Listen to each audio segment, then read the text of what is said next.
নমস্কার বন্ধুরা, welcome to Munmun kitchen. আজ আমি তৈরি করব আলুর চপ। তার জন্য কিছুটা ছোট সাইজের আলু নিয়ে আমি ধুয়ে নিয়েছিলাম, দিয়ে প্রেসার কুকারে দিয়ে জল দিয়ে আমি সিদ্ধ করে নেব। আমি এখানে 2টো সিটি দিয়েছিলাম।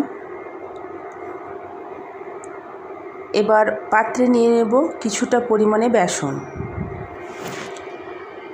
তাতে বেসনটা নিয়ে পরিমাণ মতো নুন আর 1 চিমটি বেকিং সোডা দিয়ে গুলে রেখে দেব।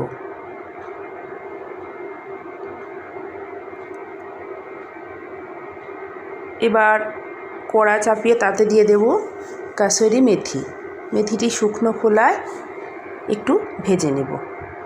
যখন মেথি থেকে একটা সেন্ট বেরোবে তখন এটি নামিয়ে দিতে হবে, না হলে এটি পুড়ে যাবে।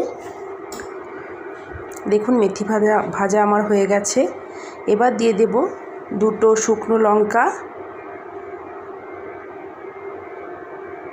1 চামচের মতো জিরে, 1/2 চামচ ধনে আর 2 টুকরো দারচিনি দিয়ে এটি একটু ভেজে নিতে হবে। দারচিনিটা অবশ্যই দেবেন, যেহেতু চপটা আমি নিরামিষ করব। দারচিনি দিলে একটু ভালো ফ্লেভার আসবে। যাই হোক, কড়াই দিয়ে দেব সর্ষের তেল। এর মধ্যে দিয়ে দেব হামালদিস্তা, ছিঁচে রাখা আদা, নুন, 1 চামচ হলুদ আর 5-6টি কুচানো কাঁচা লঙ্কা দিয়ে একটু কষিয়ে নেব। এদিকে আমি আলুটি সিদ্ধ করে মেখে রেখে দিয়েছিলাম খোসাগুলো ছাড়িয়ে।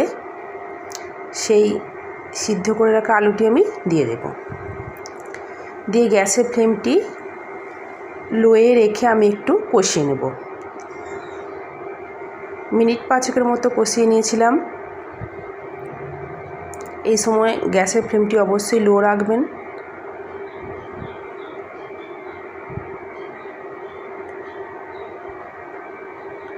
দেখুন আমার মশলাটি ভাজা হয়ে গেছে। এবার তুলে নেব, দিয়ে এটিকেও ঠান্ডা করে নিতে হবে। দিয়ে এর মধ্যে দিয়ে দেব ভেজে রাখা কাসুরি মেথিটি, আর এই ভাজা মশলাটি আমি মিক্সার গ্রাইন্ডারে গুঁড়িয়ে নিয়েছিলাম, সেই গুঁড়োগুলো দিয়ে দেবো।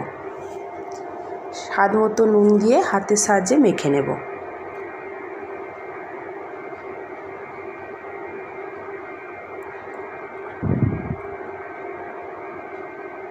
আমার এখানে আলুর পুরটি একটু গরম ছিল, তাই আমার মাখতে একটু অসুবিধা হচ্ছিল। আপনারা ঠান্ডা করে নিয়ে মেখে নেবেন।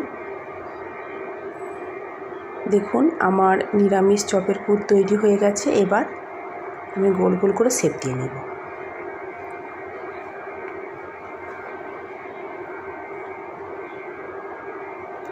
এবার কড়ায় সাদা তেল দিয়ে চপগুলি আমি ভেজে নেব।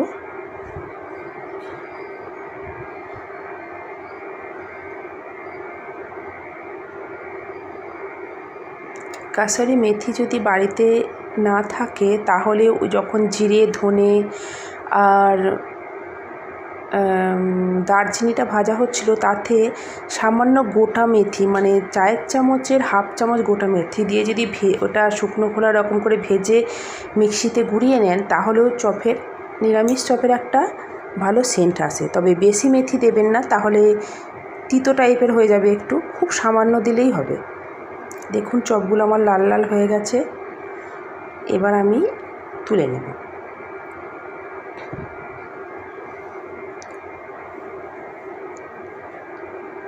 এরকম করে সমস্ত চপগুলি আমি ভেজে নিয়েছিলাম। সমস্ত পুরটা আমি করিনি, কিছুটা আমি রেখে দিয়েছিলাম।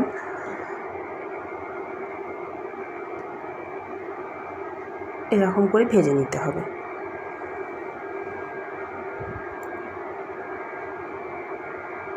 আর বেসনের মধ্যে আপনারা প্রয়োজন হলে হলুদও দিতে পারেন, আমি এখানে হলুদ দিইনি।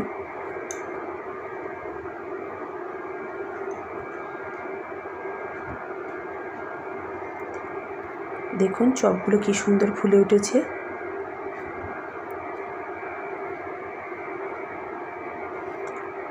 তো এরকম করে আমি সমস্ত চপগুলো ভেজে নিয়েছিলাম।